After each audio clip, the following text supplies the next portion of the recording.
Bonjour les amis, nouvelle émission, donc remettons les pendules à l'heure et cette fois-ci nous allons aborder le problème de l'eau. Y a-t-il un problème de raréfaction de cette ressource? Ce problème concerne-t-il la France? Et que ce soit donc au niveau quantitatif mais aussi qualitatif puisque nous avons besoin d'une certaine qualité de l'eau en ce qui concerne donc la consommation de l'eau potable.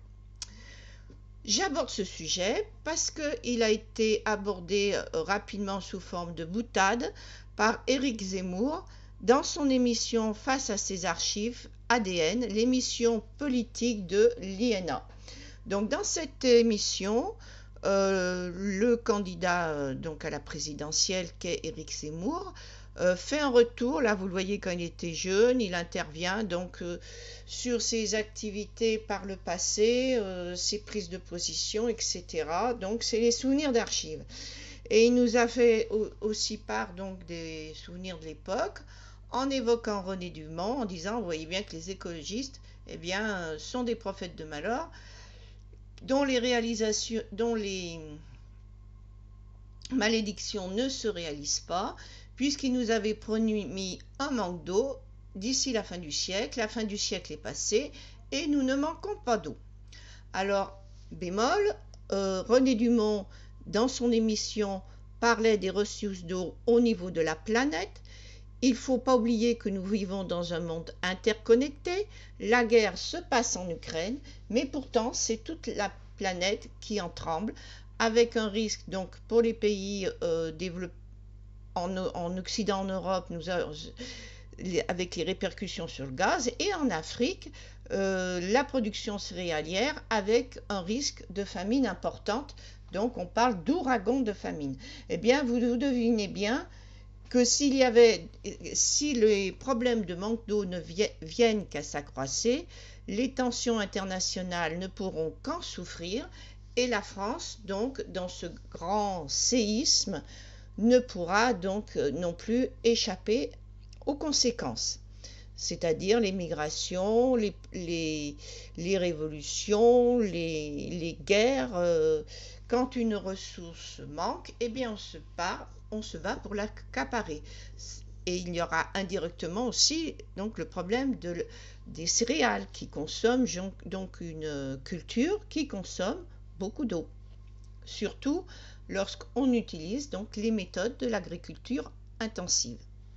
Donc on va faire un petit rappel là sur cette émission qui a été faite en 1974.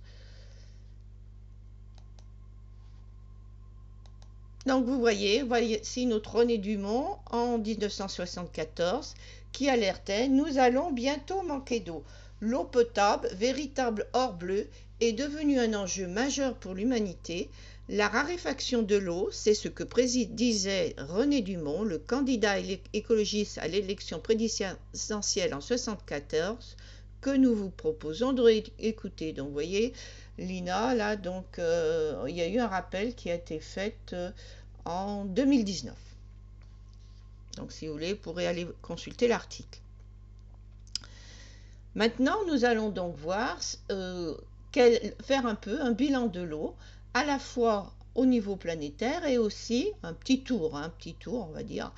On ne va pas faire un bilan détaillé, et voir ce qu'il en est de la France.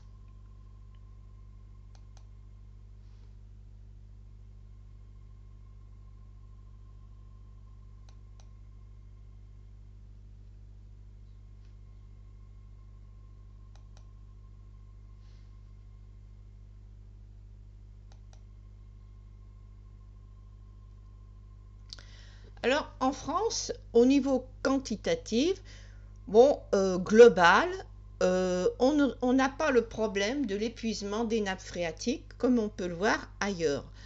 Donc les différentes ressources, vous voyez, donc nappes souterraines, cours d'eau, lacs sont des ressources naturelles. Ces sources potentielles d'approvisionnement ont pour rôle de satisfaire les besoins en eau domestiques ou économiques. Une source créée par l'homme sera, elle, considérée comme étant artificielle. C'est le cas des plans d'eau ou des canaux.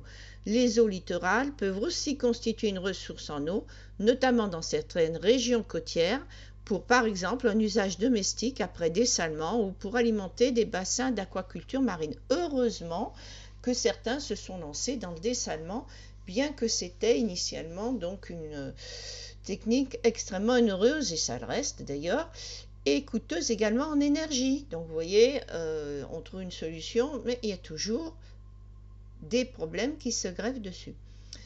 En revanche, soulignons qu'une citerne ou un puits ne sont pas des ressources, mais des dispositifs de stockage. Donc, des ressources importantes en eau en France. En moyenne, on recense 480 milliards de mètres cubes de précipitations sur le territoire français chaque année. Nous pouvons également comptabiliser 270 000 km de cours d'eau permanents et des nappes souterraines estimées à 2 000 milliards de mètres cubes. Sur la base de ces chiffres, on peut considérer que la France dispose de ressources en eau considérables.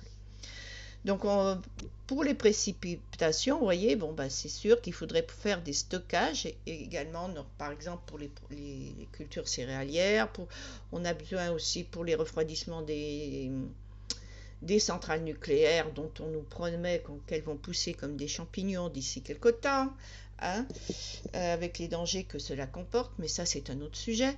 Donc vous voyez, 16% seulement, c'est le petit triangle vert, représente sur la totalité des précipitations qui tombent au sol, 16% seulement vont alimenter nos cours d'eau. En rouge, c'est ce qui va s'infiltrer dans le sol pour reconstituer nos réserves souterraines. Mais vous voyez que la grosse majorité, 61%, va s'évaporer.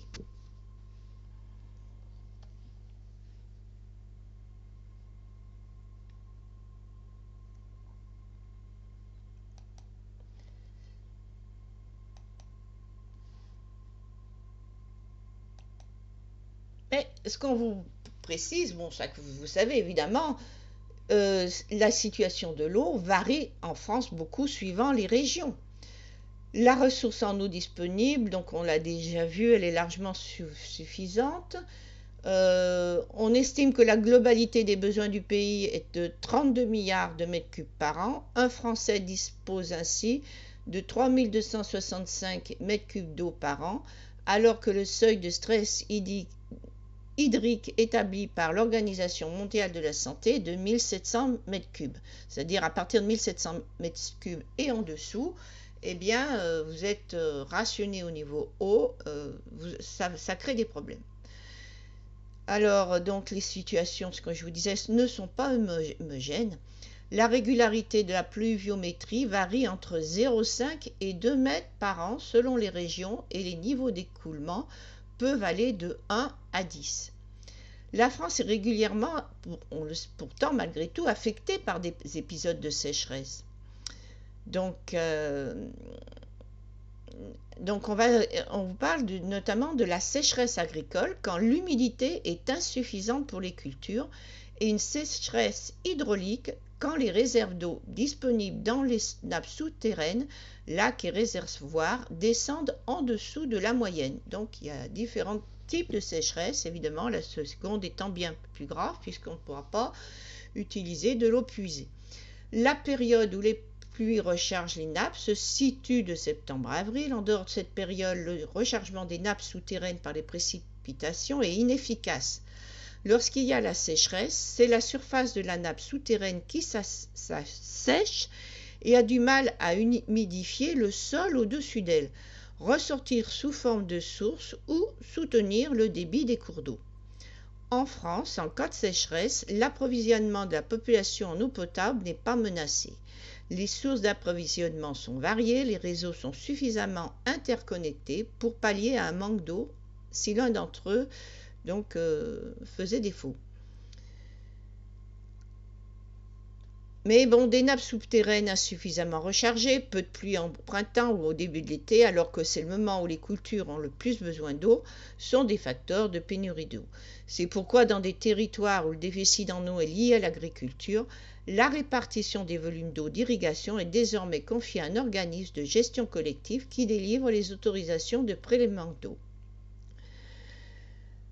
Donc voilà, c'est gérable, mais il ne faudrait pas évidemment qu'il y ait un changement climatique qui aggrave cela, d'autant plus que donc on a besoin de plus en plus d'eau si on augmente la culture des céréales et si on augmente donc les centrales nucléaires, parce que les circuits de refroidissement qui se font avec l'eau, eh bien cela consomme énormément de l'eau et de l'eau qui risque d'être polluée radioactivement.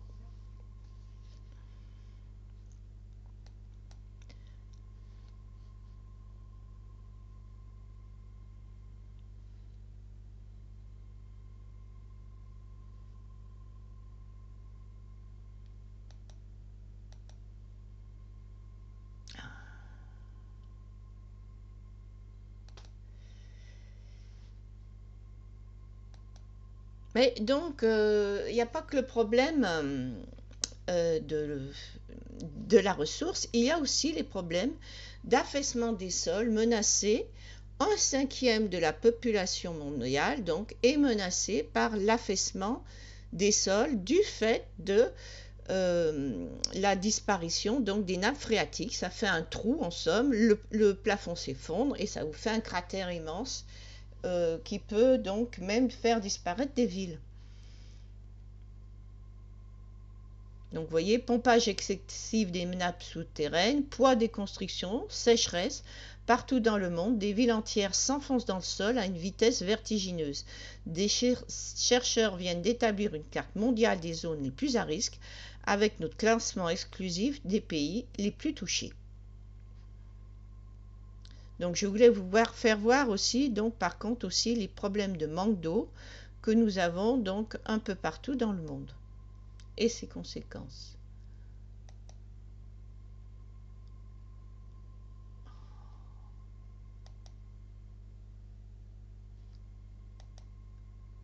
Oh, c'est passé où?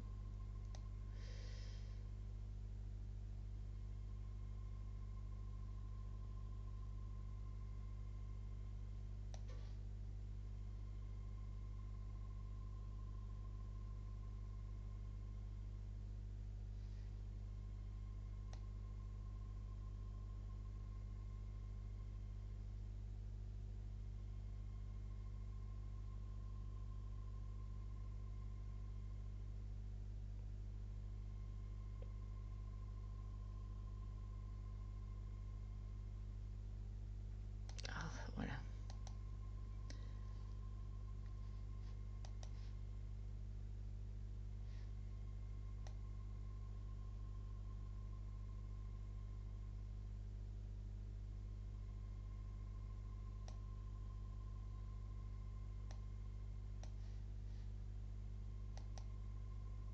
Donc là, voilà, donc on va faire un petit tour. Donc là, ben, vous avez Las Vegas. Las Vegas, cité des casinos, s'étend dans la fournaise d'un désert. Las Vegas signifiait les prairies. Ben, les prairies sont devenues en fait de plus en plus désertiques, hein. Et ces sources d'eau, donc le fleuve Colorado notamment, s'amenuisent. On en arrive à donc épuiser un fleuve. Branle-bas de combat dans une ville qui accueille quand même 36 millions de visiteurs par an.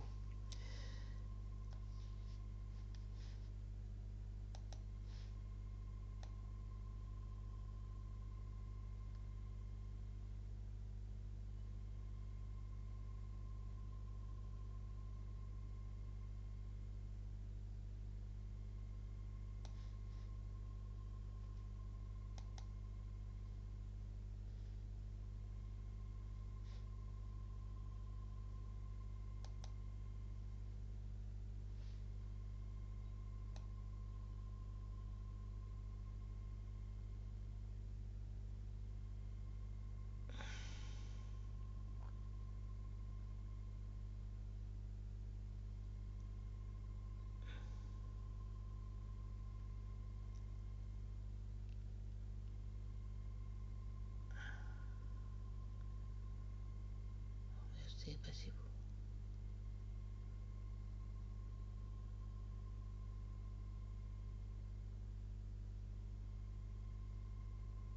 Voilà. Donc en 1905, quand les prairies Las Vegas en espagnol ont vu arriver le chemin de fer, 2 sources rendaient possible l'installation des premiers arrivants. Donc vous voyez, simplement 2 sources d'eau permettaient aux quelques fermiers qui s'installaient, donc qui faisaient probablement de l'élevage, donc de tenir le coup. Et il y a actuellement une rivalité, il faut choisir entre la ville ou des cultures à qui on coupe l'eau, donc tout simplement pour pouvoir alimenter la ville. Rapidement, l'exploitation du fleuve Colorado a pris le relais. Les précipitations sur les montagnes rocheuses alimentent ce cours d'eau qui traverse ensuite les terres sèches du sud-ouest américain avant de se jeter dans le Pacifique. Sur son trajet, le Colorado irrigue 7 États: Arizona, Californie, Colorado, Nevada, Nouveau-Mexique, Wyoming, Utah. Le Colorado irrigue... En 1922, les représentants de ces territoires se sont partagés les eaux du fleuve. À cette date, le Nevada ne comptait que 77 000 habitants et donc il reçut seulement 2% du total des eaux. Les jeux étaient faits, mais aujourd'hui rien ne va plus. En cause, l'énorme accroissement démographique. Dans les années 1950, l'agglomération de Las Vegas comptait 48 000 habitants. Attirés par la légalisation des jeux du hasard, les nombreux emplois offerts par l'armée et la construction du grand barrage sur le Colorado. Dans les années 70, donc on passe de 48 000 à 270 000. En 2000, on va passer à 1 375 000, soit 2 habitants du Nevada sur 3. En 2008, on flirtait avec les 2 millions. Même si depuis le soufflet s'est arrêté de gonfler en raison de la crise économique, le problème de l'eau, lui, est resté criant. La ville, aussi curieux que cela paraisse, demeure limitée par le fameux quota de 2% qui date de 1922, qu'elle prélève donc dans le lac Mead, une étendue artificielle créée par la construction du barrage hydraulique Hoover sur le fleuve du Colorado. Pour augmenter la quantité d'eau disponible, Las Vegas a donc dû mettre, au cours des 30 dernières années, une panoplie de mesures. Elles sont d'autant plus intéressantes à étudier que le double problème, la cité des ressources limitées en eau et en population, et une population en augmentation rapide, c'est d'autres villes du monde qui se trouvent face au même enjeu. Donc on augmente, évidemment, il y a les systèmes de taxation, haro sur le gazon, enfin il y a tout un tas de mesures qu'on connaît bien. Alors, vous voyez, taper sur les grands consommateurs, 60% de l'eau délivrée, donc les jardins, mais il y a aussi des gens, des cultivateurs vraiment, qui vont y trouver un os là.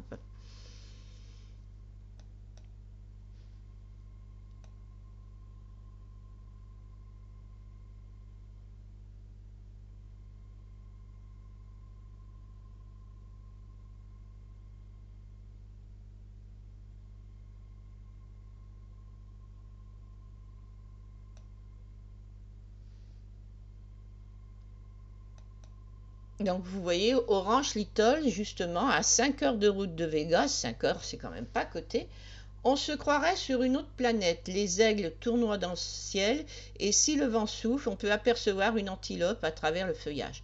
Dans la cuisine de Kenna Little, sur la cheminée, est gravé l'emblème de la famille, celui qui marque le bétail. Le cimetière familial avec ses 40 tombes est un peu plus loin, devant la maison de Ken Little, le patriarche, 78 ans. Depuis 5 générations, cette famille de Mormons vit dans Eagle Valley. Si le pipeline est construit, donc pour amener l'eau à la ville, eux, comme d'autres rangers du Nevada, devront partir. Plus de pâturage en été, plus de sources pour les cultures. Le comble, explique Kenna, mère de 3 adolescentes, qui elle voudrait rester donc sur les terres familiales, c'est que le premier Little s'est installé ici en 1864, bien avant que Las Vegas existe. Mais ça, c'est comme toujours la loi du plus fort. James Deacon, professeur émérite de l'Université de Las Vegas, livre sa sentence. Tout au long de l'histoire humaine, pas une civilisation n'a survécu après avoir épuisé ses ressources naturelles. Il n'est pas le seul à soutenir cette thèse. Dans son livre « Effondrement », Jared Diamond étudie le cas de l'île de Pâques, dont les forêts furent dévastées par des habitants de plus en plus nombreux, celui de la civilisation maya qui épuisa les sols du Yucatan, ou des Vikings confrontés au petit âge glaciaire qui n'ont pas su adapter leur agriculture. Coincé dans un fauteuil roulant qui fonctionne à l'énergie solaire, le chercheur conclut « Nous ne sommes pas plus forts que les autres ». Donc ailleurs dans le monde, des remèdes ont été cherchés donc, contre le stress hydrique et je vais vous proposer de vous montrer donc, un peu ce qui a été fait.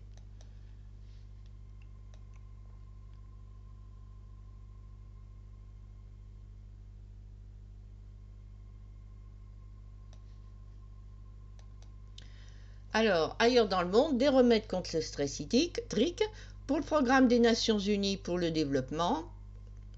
40% de la population mondiale vit déjà en situation de stress hydrique. 40% n'ont pas assez d'eau. Et il n'y a pas qu'à Las Vegas. De l'Australie à l'Espagne, l'Espagne c'est pas loin de chez nous, n'est-ce pas? On verra plus tard, on reverra le problème qu'il y avait eu à Barcelone. En passant par la péninsule arabique et le Maghreb, voici les cités qui ont déjà su réagir à l'accroissement de leur population et à l'assèchement progressif des réserves d'eau. Donc, comme je vous l'ai peut-être déjà dit, bien, même si ce n'est pas en France, les problèmes qui se posent ailleurs, eh bien, ça aura forcément des répercussions aussi en France. Alors, Dubaï, le nucléaire pour dessaler l'eau. Alger, des barrages et des usines de dessalement. Mais il faut savoir que ces usines de dessalement, comme je vous l'ai dit, ça coûte cher en énergie, ça fait aussi des masses de sel importantes dont on ne sait que faire. Parce que si vous les relarguez dans l'eau, ça fait une eau hyper salée, ça a des conséquences sur l'écosystème. Et sur Terre, si vous salez les terres, eh bien vous les rentrez stériles. Melbourne, donc on fait une pression sur les particuliers pour qu'ils consomment moins, minuteur, jour pour les douches, donc ça c'est l'arrosage des jardins, etc., etc. Donc je ne sais pas si c'est bien efficace tout ça. Donc ils en sont à 155 litres par personne et par jour, alors que donc en France on en dispose de bien plus. Alors Barcelone, on va revoir donc ce fameux problème qu'il y avait eu à Barcelone.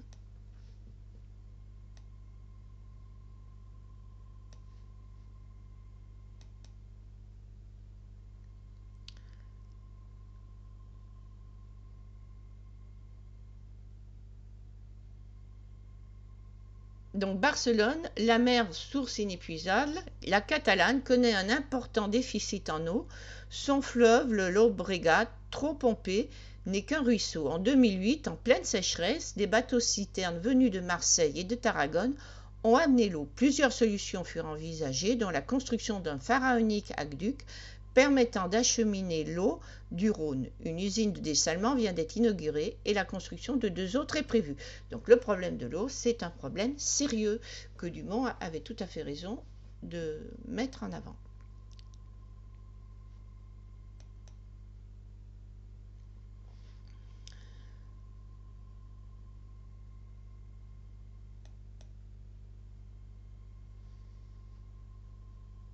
Donc un autre exemple, vous voyez, qui est près de chez nous aussi, la Belgique, menacée de pénurie d'eau potable, la Flandre occidentale va dessaler l'eau de mer. Face aux menaces importantes de pénurie hydrique à Nieuport, Flandre occidentale, un projet pilote est en cours pour transformer l'eau salée de la mer du Nord en eau.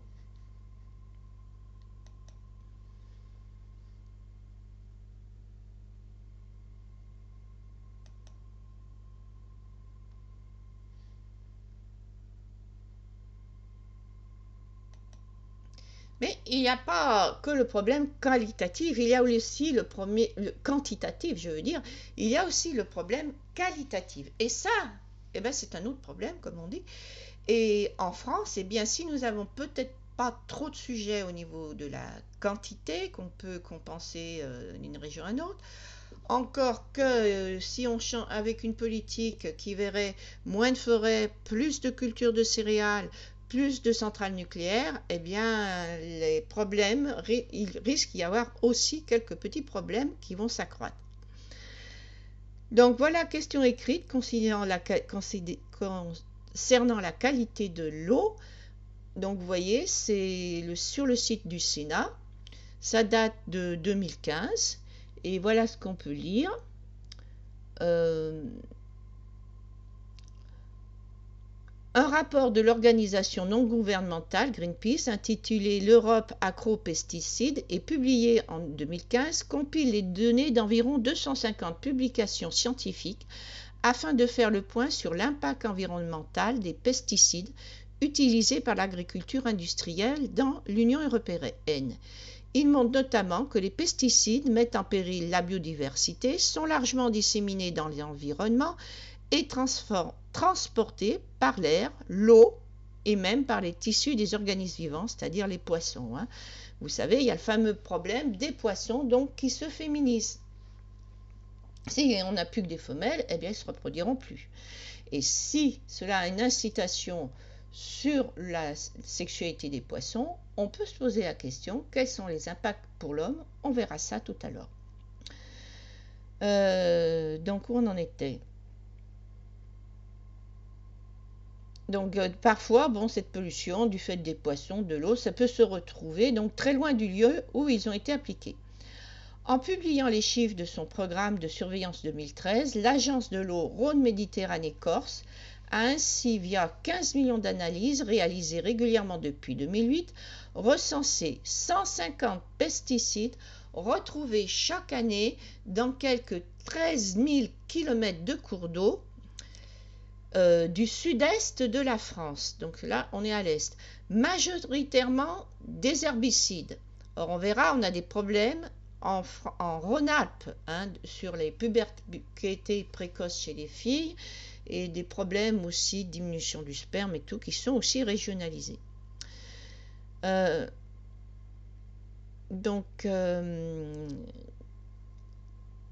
Les taux de ces pesticides donc atteignent parfois jusqu'à 200 fois la norme de l'eau potable. Dans un quart des analyses, on retrouve des substances prohibées, certaines depuis 10 ans. L'eau de 58 nappes souterraines s'en trouve impropre à la consommation. Donc indirectement, on a aussi peut-être des problèmes un jour d'eau potable, même si globalement l'eau quantitativement serait suffisante, mais si elle est impropre à la consommation, ça revient un peu au même. 58 nappes souterraines donc qui sont polluées, et on vous cite par exemple l'atrazine qui est interdite depuis 2003 et pourtant en 2015 elle posait encore des problèmes. Sur 245 points de suivi de la qualité de l'eau où le glyphosate, herbicide total, a été recherché au moins une fois, 73% se sont révélés contaminés. Ces herbicides sont dévastateurs pour la vie des petits invertébrés de la flore aquatique, créant de graves problèmes biologiques. Donc ça, on verra justement quelles sont les conséquences aussi sur l'homme.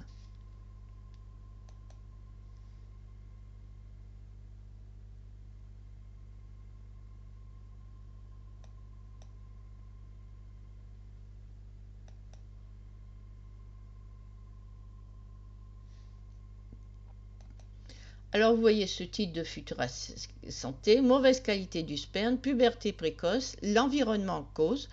Le nouveau bulletin épidémiologique hebdomadaire de l'Agence Santé publique France s'est penché sur certains problèmes de médecine reproductive, mauvaise qualité du sperme, puberté précoce, probablement tous deux de cause environnementale. Les perturbateurs donc endocriniens sont pointés du doigt, mais pas seulement.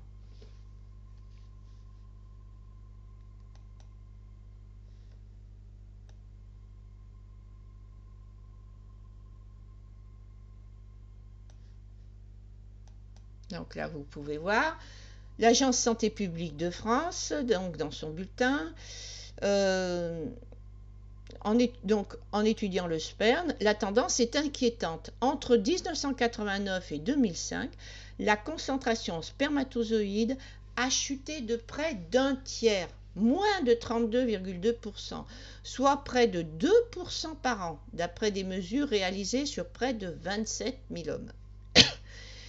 Il est possible que cette baisse ait débuté dans les années 70 si l'on prend en compte une étude précédente réalisée en région parisienne de 1973 à 92.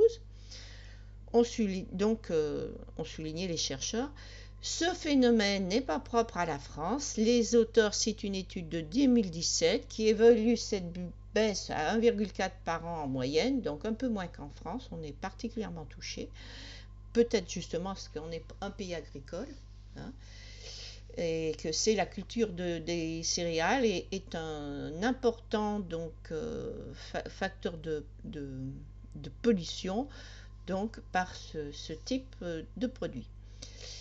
C'est les pays occidentaux qui sont touchés. Amérique, donc, là, on voit quand même les pays qui ont une agriculture intensive, hein. Amérique du Nord, Europe, Australie, Nouvelle-Zélande. Diverses hypothèses causales peuvent être évoquées. Les expositions aux perturbateurs endocriniens. D'autres causes sont possibles. Ça, on verra. Je vous laisse lire, hein.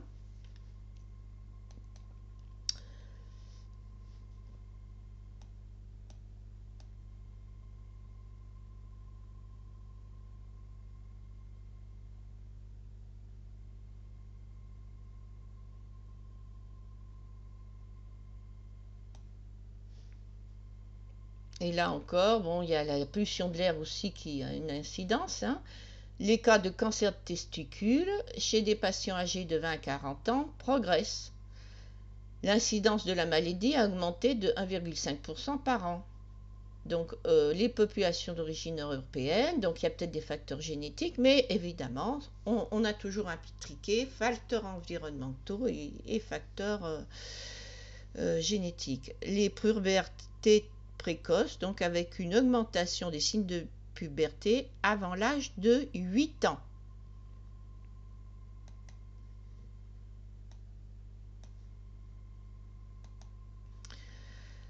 Et de 9 ans chez les garçons. Cette puberté peut avoir donc des conséquences néfastes pour la santé physique et mentale. Avec notamment, on a eu, je vous rappelle, chez les garçons, des cas de viol, avec donc des très jeunes garçons qui avaient une puberté précoce. Ça peut inciter parce qu'ils n'ont pas de contrôle de leur pulsion.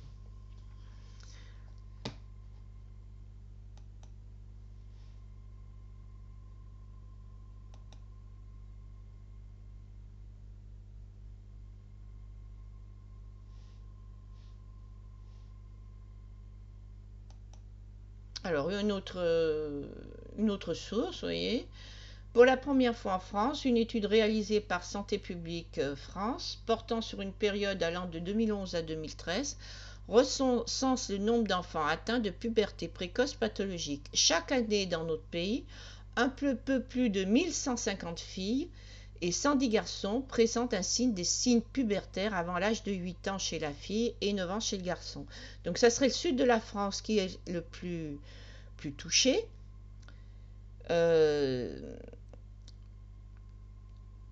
Et donc toujours ces perturbateurs endocriniens donc, qui sont mis en cause.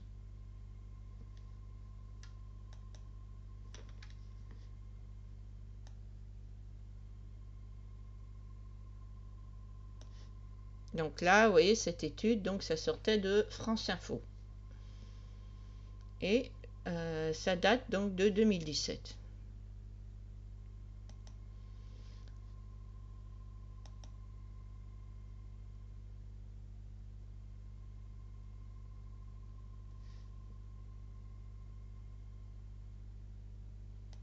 Donc encore une autre étude, vous voyez, santé des enfants, environnement. Donc là, 2010, pareil, on constatait cela.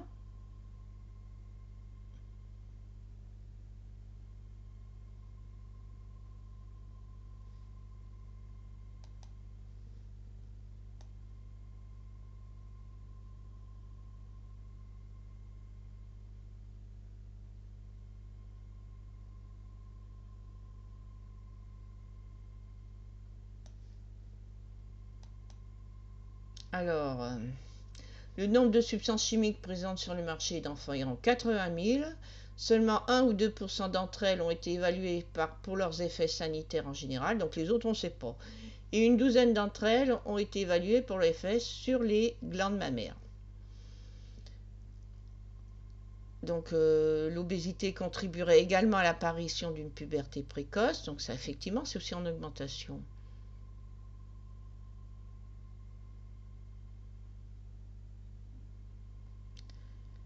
Donc on a une association, par exemple, entre puberté précoce et risque du cancer du sein. Donc vous voyez, c'est quand même des conséquences qui sont quand même graves. Donc comment protéger les enfants? Privilégier une alimentation contenant peu de produits chimiques. Hein. Donc, eh bien voilà, on en revient à notre agriculture biologique, hein, qu'il faut peut-être pas en disant, ben oui, on a besoin, il faut nourrir la terre entière. La terre entière, eh bien la solution, elle ne va pas passer par là. Hein. C'est pas nous qui allons nourrir la terre entière, même si on empoisonne tous nos cours d'eau. Par contre, ce qu'il faut, c'est une politique au niveau planétaire, international, vraiment une prise de conscience pour qu'il y ait des mesures en faveur d'un contrôle démographique et que ce contrôle démographique ne repose pas uniquement sur les mêmes pays. Donc, interdire l'utilisation de vernis à ongles, interdire l'utilisation de crème odorante pour le corps. Donc là, voilà.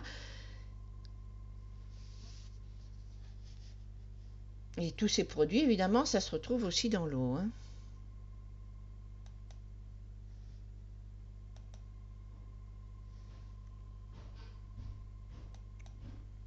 Alors, cette fois-ci, on était à l'est, on va parler de l'ouest de la France. Alors, vous voyez, les ressources en eau en France connaissent un certain nombre d'altérations en termes de qualité, comme en termes de modification des formes de l'écoulement. L'agriculture, du fait de sa course au rendement, est considérée comme une activité particulièrement responsable de cette situation. L'objet de cette communication est de situer la question de la pollution des eaux dans le contexte de l'évolution de l'agriculture vers le productivisme, de faire état de l'impact des activités agricoles sur la qualité des eaux et sur les modes d'écoulement, puis de donner quelques perspectives d'amélioration. Donc, on a eu la révolution agricole des années 45-2000 qui a fait qu'on a eu une consommation en eau qui a vraiment était faramineuse par rapport à ce qui existait auparavant. Donc la productivité s'est accrue de façon exponentielle entre 1945 et 2000 et continue de s'accroître. D'ailleurs, entre parenthèses, même avec l'agriculture biologique, il y a justement des études qui ont été faites pour accroître également la rentabilité. Hein. On ne peut pas comparer du tout la rentabilité d'une agriculture biologique avec l'agriculture d'antan. Mais donc voilà quelques chiffres. La surface cultivée par travailleur est passée de 10, donc un homme cultivait 10 hectares. Maintenant, il en cultive 150 hectares. Céréales, oléoprotéagineuses, protéagineuses, donc dans les grandes cultures. Les rendements blés sont passés de 15 à 75 quintaux l'hectare. Un éleveur peut aujourd'hui assurer la traite d'un troupeau d'une centaine de vaches, contre une douzaine il y a 60 ans. La production d'une vache laitière a été accrue de 2000 jusqu'à 8000 litres par an. Donc les facteurs de cette accroissance, on connaît, la mécanisation, sélection des variétés. Donc vous voyez par exemple, on augmente la rentabilité aussi par la sélection de variétés. Il n'y a pas eu, les gens focalisent sur l'emploi des engrais, mais il n'y a pas eu que ça, il y a eu aussi la mécanisation. Donc il y a des facteurs, certaines choses qui ont été faites aussi en agriculture biologique et qui ont augmenté la rentabilité. Donc cette révolution agricole a été accomplie en quelques décennies et forcément tout ce qui a des impacts importants sur l'environnement en peu de temps a des conséquences néfastes pour l'environnement.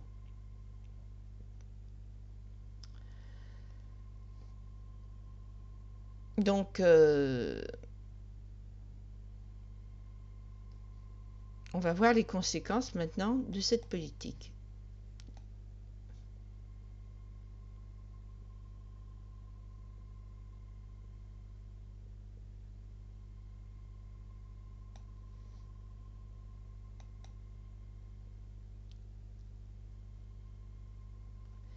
Cette révolution agricole a eu d'autres conséquences que les gains de productivité.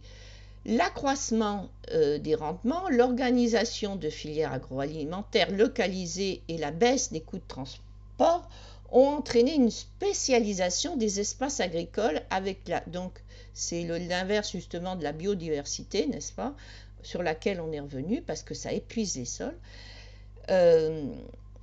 avec la formation de régions de grandes cultures, lorsque le sol et le climat y étaient le plus favorables. Alors on vous cite le bassin parisien et aquitain, le Poitou-Charentes et la plaine d'Alsace. Tandis que les régions où les sols ne permettaient plus une production compétitive de grandes cultures se sont orientées vers l'élevage. Donc on a une augmentation de l'élevage. Et l'élevage consomme des céréales qui lui-même donc consomme de l'eau. Donc on a tout de même justement là, vous voyez, un double impact et la nécessité peut-être de revoir la consommation avec une consommation plus raisonnée de viande et un élevage qui se limiterait vraiment dans des régions, dans des endroits où l'agriculture n'est pas possible.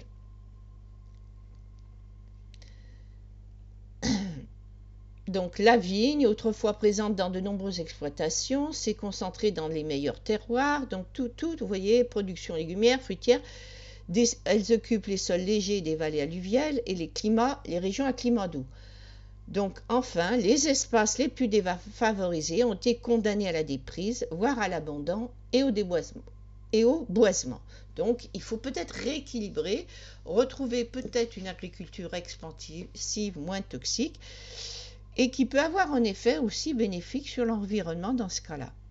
L'accroissement de la production au niveau mondial a entraîné une baisse tendancielle et généralisée des prix des produits agricoles. C'est ce qu'on parle aussi encore actuellement, avec justement la pénurie par contre en Ukraine, et qui cette fois-ci va faire augmenter les prix même si la qualité n'a pas augmenté. La course à la modernisation nécessitait donc une élévation des investissements et par conséquent, on a eu l'endettement des agriculteurs. Donc là, endettement des agriculteurs, ça aussi nécessite une augmentation donc après des prix. Donc on a ce problème de fluctuation des prix des produits agricoles. Donc le progrès a laissé sur le bord du chemin de nombreux exploitants qui n'ont pas su investir et donc ça s'explique aussi donc la disparition de nos agriculteurs. Zut.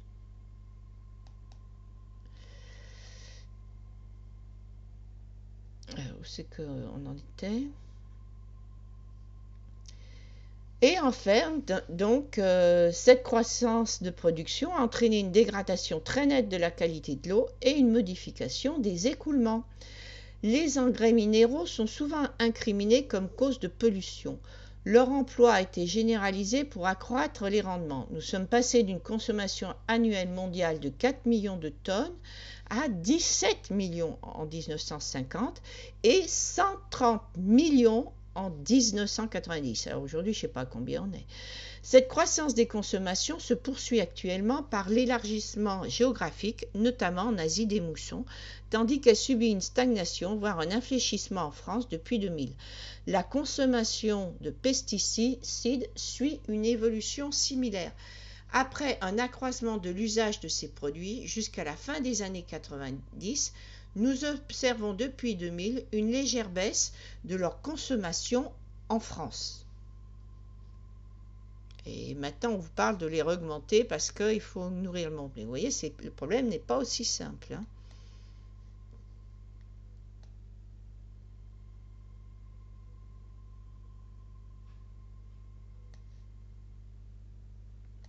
Donc voilà le problème de l'altération des ressources en eau. La dégradation des ressources en eau pour les transformations agricoles est de différents ordres. Tout d'abord, il y a une modification de l'écoulement des eaux. Les cultures annuelles qui ont remplacé une grande partie des prairies laissent le sol nu une grande partie de l'année. Les sols dénudés, exposés aux pluies, ont une moindre capacité d'infiltration que des sols couverts de végétaux. Donc ils vont être fortement affectés par le ruissellement. L'eau qui s'écoule ainsi en surface rejoint rapidement les fossés. En parenthèse, elle emmène l'azote aussi dans les sols, ce qui va empoisonner les rivières, puisque l'azote va faire proliférer les algues qui vont consommer de l'oxygène et les poissons vont mourir par manque d'oxygène. Donc tout ça, toutes ces eaux qui courent, eh ben, ça va expliquer qu'on a une ampleur des crues. Ça aussi, on entend toutes les années les rivières en crue. Le drainage des terrains permet de réduire les excès d'eau dans le sol et ainsi améliorer l'enracinement hivernal des cultures et l'accès aux parcelles par les engins agricoles. Cependant, cette technique accélère les vitesses de transfert de l'eau vers les rivières, d'autant qu'elle s'accompagne de la réalisation de fossés de recalibrage des rivières. Donc tout ça, la conséquence, c'est que l'eau ne s'infiltre pas, et peut-être bien qu'un jour ou l'autre, nous aussi, cela pourra avoir des conséquences donc, sur la nappe phréatique.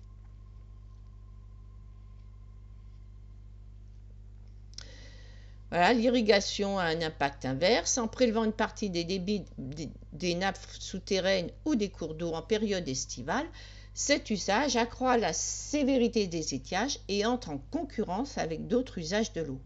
Ben oui, problème, si on pompe de l'eau pour l'agriculture, on en pompe des quantités importantes qui risquent de manquer après pour la consommation courante. Le lessivage de fertilisants, de produits de traitement entraîne depuis 2 décennies une pollution inquiétante des ressources en eau. Alors on va voir ça un petit peu en détail.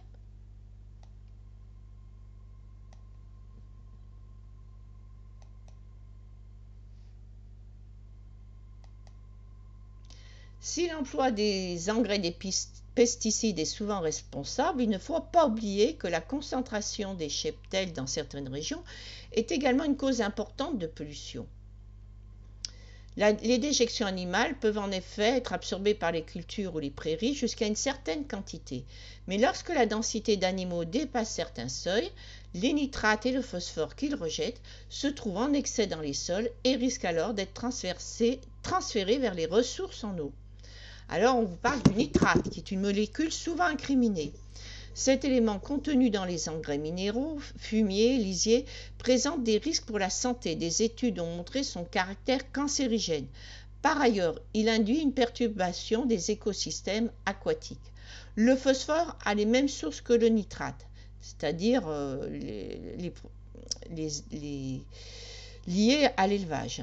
Il n'est pas néfaste pour la santé humaine, mais induit un développement anormal d'algues dans les rivières, ce que je vous expliquais tout à l'heure, ce qui réduit leur qualité biologique et piscicole. En un mot, les poissons ne peuvent plus vivre. Les pesticides, désormais également produits phytosanitaires, regroupent les herbicides, fongicides, insecticides. Ils présentent des conséquences graves sur la santé, ça on l'a déjà vu, puisque de nombreuses molécules sont cancérigènes, portent atteinte au système respiratoire, au système hormonal ou au système nerveux. Ces éléments entraînent également une dégradation des écosystèmes car ils sont toxiques à faible dose pour de nombreux poissons et invertébrés.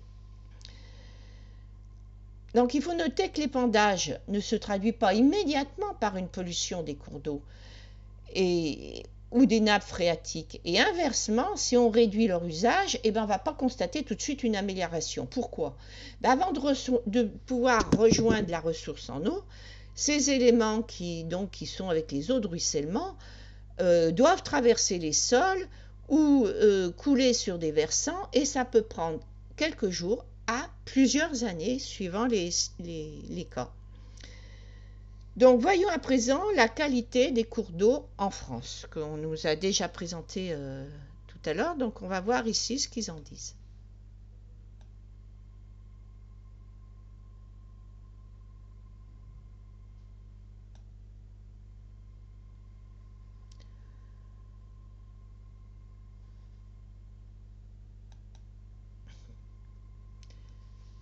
Donc, si on observe les teneurs de phosphore et nitrate, nous pouvons noter une quasi-absence de cours d'eau de très bonne qualité. Donc, pratiquement aucun cours d'eau n'est exempt de la pollution par le phosphore et le nitrate. hormis quelques rivières de montagne. Par ailleurs, ces pollutions se concentrent dans le nord-ouest de la France et pour le nitrate, essentiellement dans les zones agricoles. 15% des rivières françaises donc sont victimes de prolifération végétale liée aux excès de nitrate et de phosphore. Quant aux pesticides, la situation n'est guère plus brillante. Des molécules phytosanitaires sont observées dans la moitié des cours d'eau et dans le tiers des nappes souterraines. Alors là, c'est inquiétant parce que c'est l'eau potable. Donc en 90, suivant donc l'IFEN, on a observé donc une baisse de teneur en phosphore en grande partie grâce aux investissements massifs dans les stations d'épuration des zones urbaines et la substitution du phosphore par d'autres composés dans les détergents ménagers. En revanche, pour les nitrates, les classes de qualité mauvaise et passable ont augmenté durant cette même décennie. Donc vous voyez, on améliore d'un côté et on aggrave de l'autre, avec de fortes disparités spatiales, puisque la pollution s'est accrue dans les zones agricoles, c'est ce que je vous disais, et a été abaissée dans les zones urbaines. Donc c'est pour ça que vous avez des problèmes des fois de puberté précoce qui se trouvent assez localisés, hein, et en fonction des zones justement de culture de céréales, etc. Le nord-ouest de la France, le centre du bassin aquitain et les zones de grande culture du bassin parisien sont les plus touchés par la contamination nitrique. La qualité des eaux souterraines est globalement meilleure que celle des eaux souterraines. Le nord-ouest se trouve, pour des raisons géologiques, peu pourvu en nappes souterraines exploitables. Il est donc ainsi plus vulnérable aux pollutions. Les teneurs en pesticides des eaux superficielles utilisées pour l'alimentation humaine sont élevées dans la plupart des départements, puisque la qualité est considérée comme mauvaise pour les 3/4 des ressources exploitées. Donc dans le nord-ouest, 3/4 donc sont de qualité dangereuse. Donc c'est quand même un problème sérieux.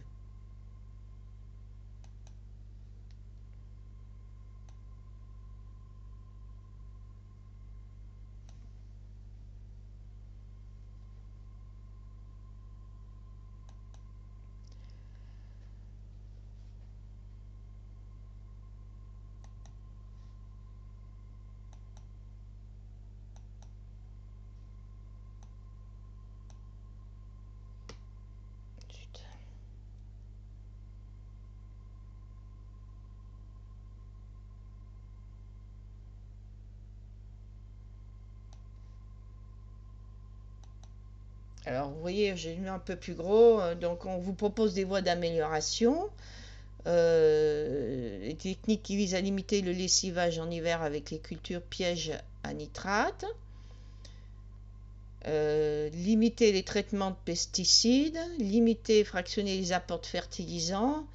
Donc, si vous voulez, vous mettez arrêt, puis bon, vous lisez si ça vous intéresse. Donc, nous, il faut qu'on avance un peu.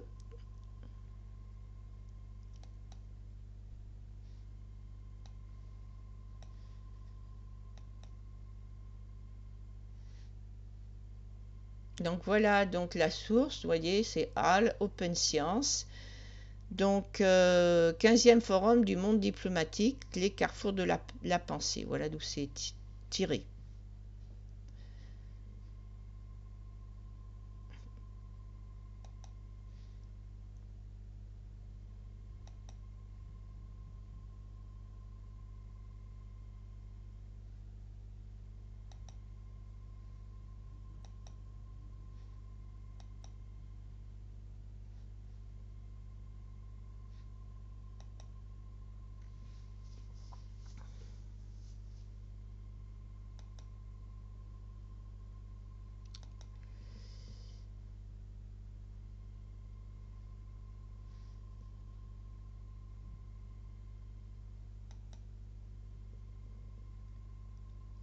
Donc, je vous montre également, donc, toujours sur des documents du Sénat, donc, un exemple de polluants aussi par les métaux lourds qui eux aussi sont un gros problème dans certains pays. D'ailleurs, la pollution par les métaux lourds rend des ressources en eau donc impossible à consommer.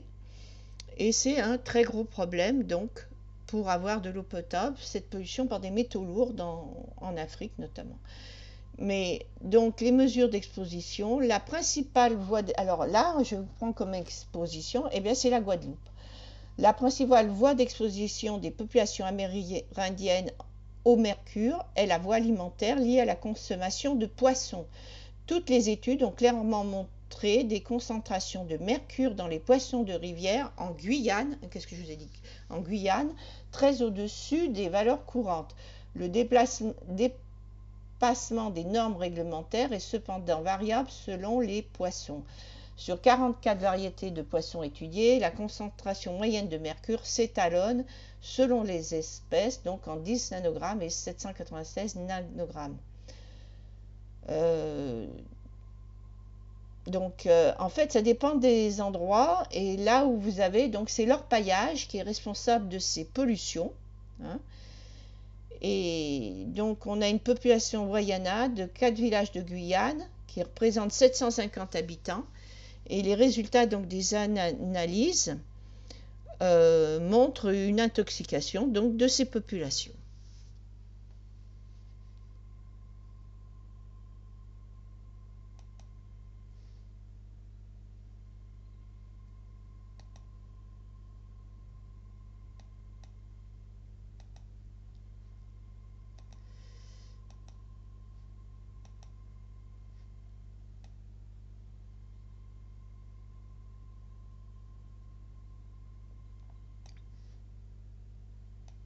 Donc, je vous avais dit que l'autre problème est l'affaissement des sols. Et donc là, on va revenir là-dessus. Inexorablement, le sol s'affaisse sous nos pieds. Aux Pays-Bas, 25% du territoire est déjà sous le niveau de la mer et Jakarta en Indonésie s'enfonce au rythme de 2,50 m par décennie dans certaines parties de la ville. Si les situations locales sont bien connues, le phénomène est mal évolué au niveau mondial. Une nouvelle étude parue le 1er janvier dans la revue Science vient de calculer que le tassement du sol affectera 635 millions de personnes d'ici 2040, soit 19% de la population mondiale. Avec ses collègues, donc Geraldo Herrera Garcia, expert en risque géologique et du département de la recherche géoscientifique et de prospection de l'Institut géologique et minier d'Espagne, et principal acteur de l'étude, a recensé les études scientifiques dans le domaine et trouvé jusqu'à 200 exemples d'affaissement des sols dans 34 pays. Alors ça, donc il a cartographié ça et je vais vous montrer un peu donc c'est ce qu'il a fait au niveau cartographie.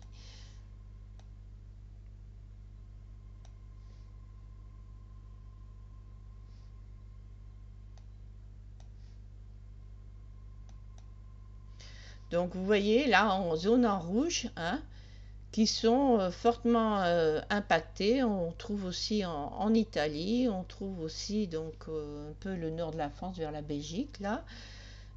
Donc c'est vraiment un peu partout. Vous voyez, Moyen-Orient, Europe, là en Inde, tout ça, on a un petit peu partout.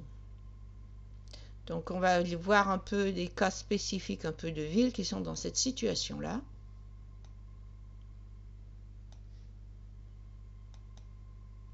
Donc Venise, c'est connu, le sol composé de boue et de vase s'enfonce chaque jour un peu plus. On constate par endroits un enfoncement de 0,8 mm à 10 mm par an. À Téhéran, la capitale iranienne, le sol s'affaisse de 25 cm annuellement. Un autre exemple peut-être moins connu, la ville de Berezhniki en Russie. En raison de la proximité et de la surexploitation d'une mine de sel, la ville est trouée comme un fromage par de nombreux gouffres qui ont rempli d'eau de pluie et sur laquelle la ville s'écoule littéralement. Le cas de Brzezinski, que ses habitants ont été contraints d'abandonner, incarne parfaitement le problème auquel des millions de personnes dans le monde seront confrontées au cours des prochaines décennies. Les facteurs d'affaissement sont multiples, dans la plupart des cas, un pompage excessif. Donc un pompage excessif des aquifères, c'est-à-dire donc les nappes phréatiques, les nappes souterraines. Ça crée des cavités souterraines et ça favorise l'enfoncement du sol. À Venise ou Jakarta, on dénonce aussi le poids croissant des constructions qui exercent une contrainte écrasante sur un sol déjà peu stable. La sécheresse et le réchauffement climatique sont des facteurs aggravants.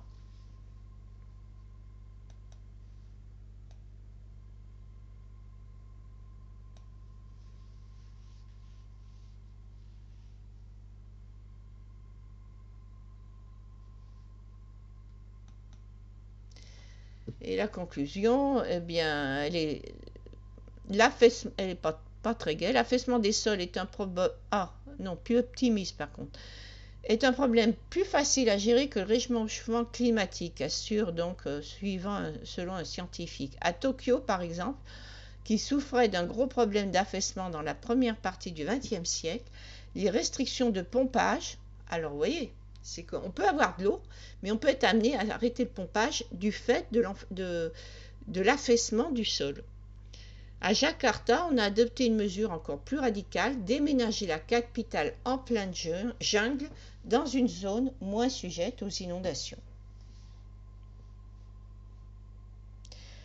Donc, voilà.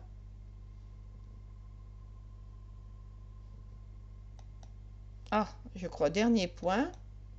Donc là, je crois qu'on n'avait encore pas parlé. Donc, c'est de l'aspect conflictuel lié au manque d'eau. Donc, l'exemple, eh ben, c'est le conflit. Le cas de la Palestine. Entre le Jourdain et la Méditerranée, des murs sont érigés, des points de contrôle établis. Un peuple est divisé.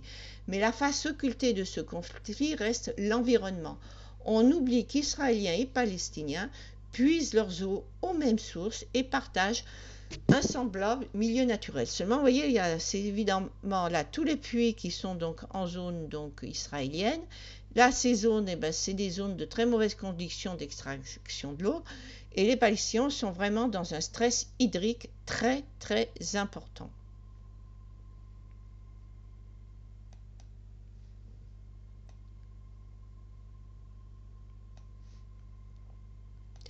Donc voilà, donc vous voyez les consommations d'eau potable entre les Palestiniens des territoires occupés et les colons israéliens de Gaza avant 2005 ou même les autres colons parce qu'ils consomment plus qu'Israël puisqu'ils ont des cultures. Donc vous voyez un peu les différences.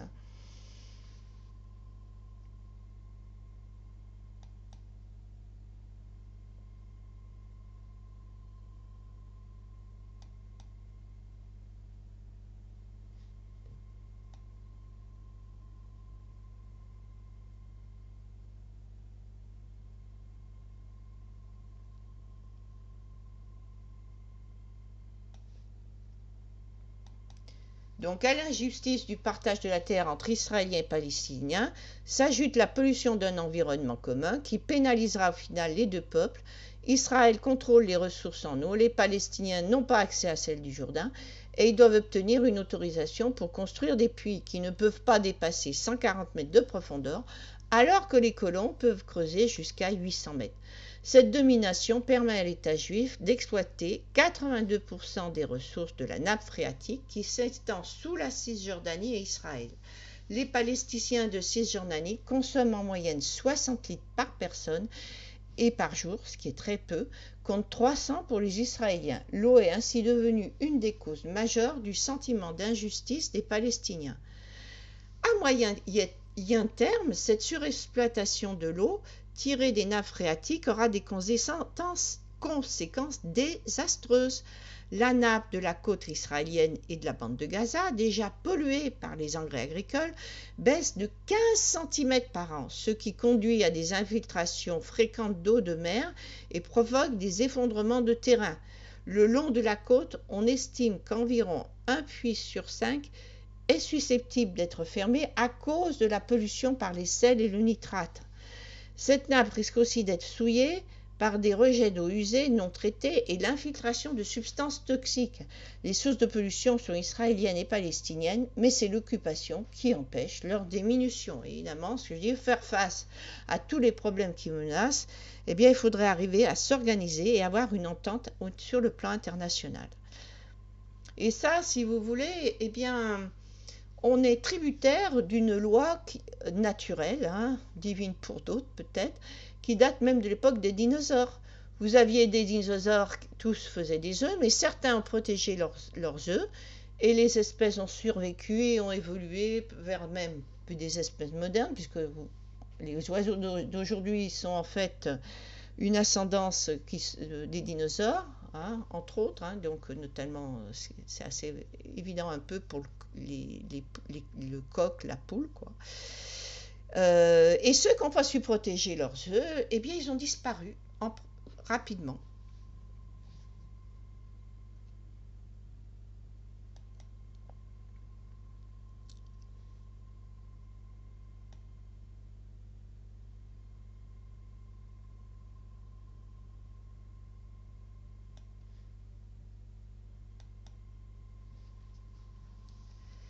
Alors, donc voilà les conséquences désastreuses, donc cet épuisement des nappes phréatiques qui est en Palestine. La nappe de la côte israélienne de la bande de Gaza, déjà polluée par les engrais agricoles, baisse de 15 cm par an, ce qui conduit donc à des infiltrations fréquentes d'eau de mer, provoque des effondrements de terrain.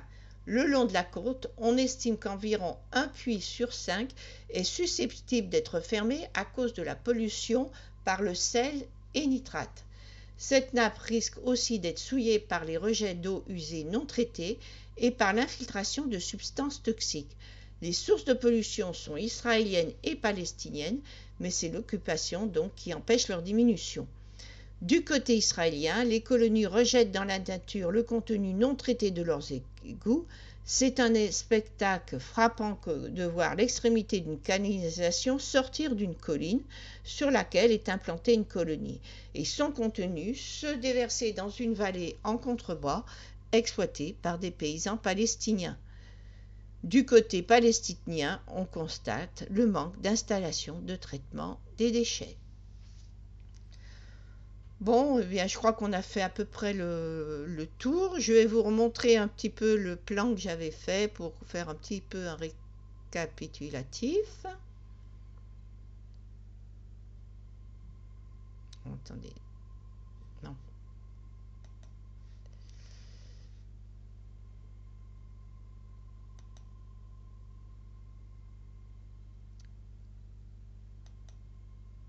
Ah.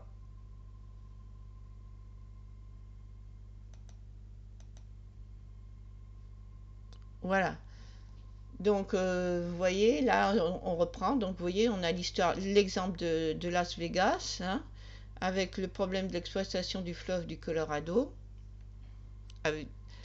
Ensuite, donc, on a vu partout dans le monde donc, des villes qui s'effondrent du fait de l'enfoncement du sol. On va revenir un peu sur les rapports du Sénat.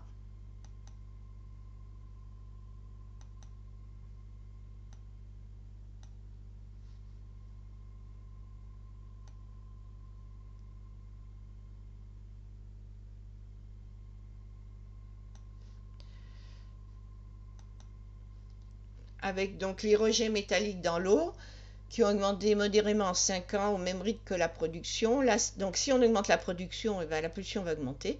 La stabilité totale des émissions est due à la baisse des émissions de zinc, principal métal émis. Donc le zinc a diminué, peut-être du fait d'une diminution de production, mais c'est d'autres toxiques qui ont augmenté, notamment des métaux lourds.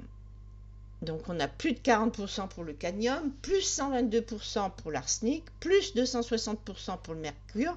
Certains nombres de métaux lourds toxiques augmentent très sensiblement de plus de 40% pour le cadmium, plus 122% pour l'arsenic et 260% pour le mercure. La principale voie d'exposition des populations amérindiennes au mercure, donc on l'avait vu, est la voie alimentaire liée à la consommation de poissons. Toutes les études ont montré clairement des concentrations de mercure dans les poissons de rivière. Donc c'est en Guyane, donc, et c'est très au-dessus des valeurs courantes.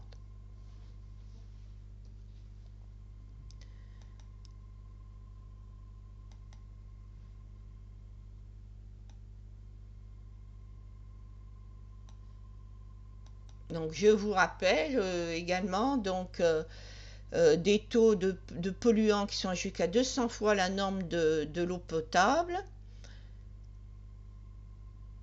liés donc à la pollution par les herbicides, 58 nappes souterraines qui se trouvent impropres à la consommation à cause de l'atrazine malgré sa suppression en 2003, et on a aussi le problème du glyphosate, où on a 73% donc des nappes qui sont contaminées avec le glyphosate.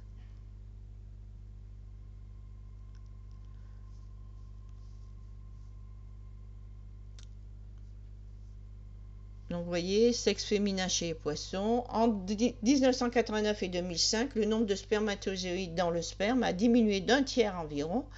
Les filles sont 10 fois plus touchées que les garçons par la puberté précoce. Dans ces deux cas, le rôle des perturbateurs endocriniens et d'autres facteurs environnementaux est mis en cause. Donc, je vous laisse un peu réfléchir. Si nous, c'est pareil, hein, pour le risque du nucléaire, plus on augmente le nombre de centrales, plus on augmente aussi les déchets et plus on augmente les risques d'accidents. Alors, on a des polluants qui s'attaquent déjà à la fertilité. Si on ajoute des polluants radioactifs qui ont un impact sur notre patrimoine génétique, eh bien, on peut tout de même s'interroger sur l'avenir de l'espèce humaine. Hein. Pour au moins, évidemment, ça va varier suivant certaines régions, mais par exemple en France, il ne faut pas oublier qu'on n'est pas la Sibérie, et si nous avons un accident où il faut évacuer un cercle de 100 km de diamètre, comme ça s'est fait donc à Tchernobyl, eh bien, ça revient à faire un cercle avec qui prendrait comme diamètre la distance Lyon-Valence. Hein. Donc, on n'imagine pas évacuer toute cette population. Je vous rappelle que quand il y a eu la catastrophe de Fukushima, on n'a pas évacué suffisamment et on a surtout très très mal dépollué les sols. Il y a de gros problèmes à ce niveau-là et en plus, on a contaminé les eaux marines. Donc, on est vraiment dans une situation avec un besoin de coopération internationale pour lutter donc contre ces types de pollution. Sur ce, je vous souhaite donc un bon après-midi.